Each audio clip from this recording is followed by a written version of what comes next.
সত্যি আজকে বড় দুঃখের দিন।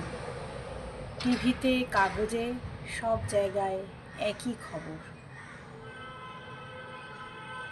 টিভি খুলে দেখা যাচ্ছে না মানুষ এত কাঁদছে। সবাই তো মধ্যবিত্ত ঘর থেকেই গেছিল চাকরি করতে, কিন্তু আজ 8 বছর পরে, 9 বছর পরে তারা তাদের চাকরি হারালো। এটা সত্যি দুঃখজনক ব্যাপার, কিন্তু কি করব? আমার তো কিছু বা আমাদের মতন লোকেদের তো কিছু করার নেই, মেনে নেওয়া ছাড়া। সত্যি খুব খারাপ লাগছে, কষ্ট লাগছে।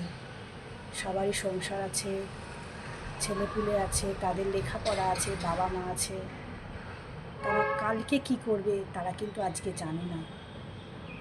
সত্যি খবরটায় মনটা বড় ভেঙে গেছে।